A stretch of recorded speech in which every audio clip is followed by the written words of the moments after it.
Welcome to రాజనీతి. ఏపీలో mega డిఎస్సిలో అక్రమాలు జరిగాయి, క్రీడా కోటాలో అవకతవకలు జరిగాయని కొంతకాలంగా వైఎస్ఆర్ కాంగ్రెస్ పార్టీ ఆరోపణలు విమర్శలు చేస్తూ ఉంది, హడావుడి చేస్తూ ఉంది. ఢిల్లీలో నీట్ లీకేజ్ మీద జన్జీ ఉద్యమం విజయవంతం అయిన తర్వాత ఆంధ్రప్రదేశ్లో కూడా డిఎస్సికి వ్యతిరేకంగా జన్జీ రోడ్లు ఎక్కుతున్నారని వైసీపీ మీడియా ప్రచారం చేసింది. ఏపీలో కూడా ఢిల్లీ తరహాలో యువత ఈ ప్రభుత్వానికి వ్యతిరేకంగా ఆందోళన చేయాలని జగన్మోహన్ రెడ్డి పిలిపించారు. డిఎస్సిలో జరిగిన అవకతవకలకు నిరసనగా రోడ్లు ఎక్కాలని ఆయన యువతను కోరారు. అయితే జగన్మోహన్ రెడ్డి పిలుపుని యువత ఖాతరు చేయలేదు. వైఎస్ఆర్ కాంగ్రెస్ పార్టీ నాయకులు, ఆ పార్టీ కార్యకర్తలే రోడ్ల మీదకి వచ్చారు. అయితే ఈ సందర్భంగా వైసీపీలో ఉన్న జన్జీలు సోషల్ మీడియాలో ట్రోల్ అవుతున్నారు. అంటే వైసీపీలో ఉన్న యువ నాయకుల గురించి సోషల్ మీడియాలో ట్రోల్ చేస్తున్నారు. వైఎస్ఆర్ కాంగ్రెస్ పార్టీ నేతల కుమార్ రత్నాలు వీళ్ళు వరుసగా కేసుల్లో, కుంభకోణాల్లో ఇరుక్కొని యువతకు ఆదర్శంగా నిలుస్తున్నారని వ్యంగ్యంగా కామెంట్లు చేస్తున్నారు. వీళ్ళందరికీ కూడా వాళ్ళ పార్టీ అధినాయకుడే జగన్మోహన్ రెడ్డి ఆదర్శం. జగన్మోహన్ రెడ్డి కూడా యువకుడుగా ఉన్నప్పుడు తండ్రి అధికారాన్ని అడ్డం పెట్టుకుని కోట్ల రూపాయలు సంపాదించి కేసుల్లో ఇరుక్కున్నారు. ఆయన యువకుడుగా ఉన్నప్పుడు ఆయన కొన్నిసార్లు పోలీసుల మీద దౌర్జన్యం చేయటం, కేసుల్లో ఇరుక్కోవటం కూడా జరిగింది. బహుశా ఇప్పుడు వస్తున్న ఈ కుమార రత్నాలంతా కూడా ఆయన్ని ఆదర్శంగా తీసుకున్నట్టున్నారు. వైసీపీ అధికారంలో ఉండగా వివిధ రంగాలంటే రకరకాల చట్టవిరుద్ధమైన పనులు అన్నమాట. వాటిల్లో స్పెషలైజేషన్ చేసి ఇప్పుడు వరుసగా ఇరుక్కుంటున్నారు. ఈ వైసీపీ జంజీలు వాళ్ళ ఘనతలో తెలుసుకోవాలి అంటే శ్రీకాకుళం నుంచి మొదలు పెడితే మాజీ స్పీకర్ తమ్మినేని సీతారాం కుమారుడు తమ్మినేని చిరంజీవి నాగ్ తప్పుడు డాక్యుమెంట్లతో 4 కోట్ల విలువైన భూమిని సొంతం చేసుకున్నారని మొన్న కేసు నమోదైంది. అతని తల్లిదండ్రులు సీతారాం భార్య మీద కూడా కేసు పెట్టారు. భూమి యజమాని చనిపోయినట్టు డెత్ సర్టిఫికేట్ పుట్టించి తప్పుడు వారసురాలను ప్రవేశపెట్టి ఆ భూమిని రిజిస్టర్ చేయించుకున్నారు. ఈ వ్యవహారం బయటకు రావడంతో ఇతని తల్లిదండ్రుల మీద, మిగతా అందులో పార్టిసిపేట్ చేసిన వాళ్ళ మీద కేసులు నమోదైనాయి. అంటే కూటమి ప్రభుత్వం వచ్చింది కాబట్టి ఈ కుంభకోణం బయటకు వచ్చింది. లేదు వైసీపీ అధికారంలోకి వస్తే హస్తగతం చేసుకునేవాళ్ళు ఆ 4 కోట్ల విలువైన భూమిని తప్పుడు డాక్యుమెంట్లు.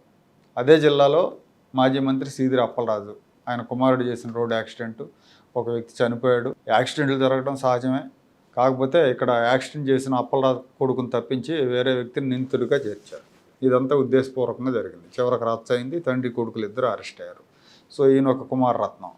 నెక్స్ట్ పశ్చిమ గోదావరి జిల్లాలో మాజీ మంత్రి కారుమూరి నాగేశ్వరరావు కుమారుడు సునీల్, ఇతను ఏలూరు నుంచి ఎంపీగా కూడా పోటీ చేశాడు, ఓడిపోయాడు. వైసీపీ అధికారంలో ఉన్నప్పుడు ఏపీ బేవరేజెస్ కార్పొరేషన్ రవాణా టెండర్ల గోల్మాల్ వ్యవహారంలో ఇతన్ని అరెస్ట్ చేశారు.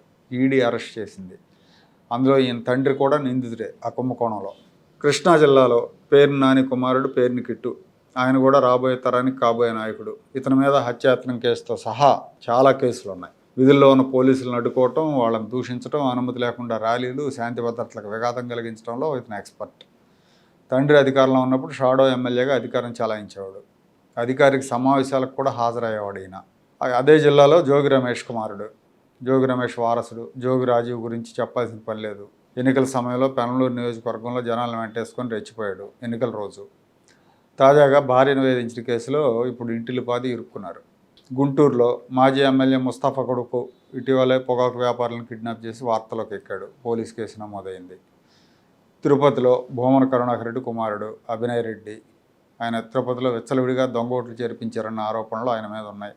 టీడీఆర్ బాండ్ల కుంభకోణం, మద్యం దుకాణాల యజమానులు వేధించారని, ఎన్నికల సమయంలో గొడవలు, వీటన్నిటితో అభినయ్ రెడ్డి వార్తలకు ఎక్కారు.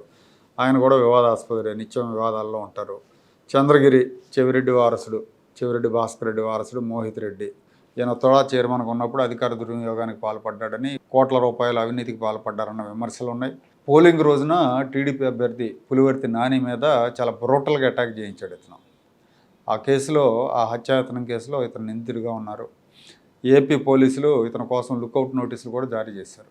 సో చంద్రగిరి నియోజకవర్గంలో టీడీపీ కార్యకర్తలను బెదిరించారని, ఇళ్ల మీద దాడులు చేశారని కూడా కేసులు ఉన్నాయి. వీళ్ళంతా కూడా వైసీపీలో జంజీలు, రేపటి తరానికి ప్రతినిధులు. జగన్ చెప్పే ఈ జంజీలే రేపటి వైసీపీ ప్రతినిధులుగా ప్రజల్ని ఏలేందుకు వస్తారు. పువ్వు పుట్టగానే పరిమళించినట్టుగా వీళ్ళు రాజకీయాల్లోకి రావటమే అక్రమాలు, అరాచకాల బాటను ఎంచుకున్నారు. రేపు పొద్దున ముదిరిపోయిన తర్వాత వీళ్ళ అరాచకాలు ఏ విధంగా ఉంటాయో ఊహించుకోండి.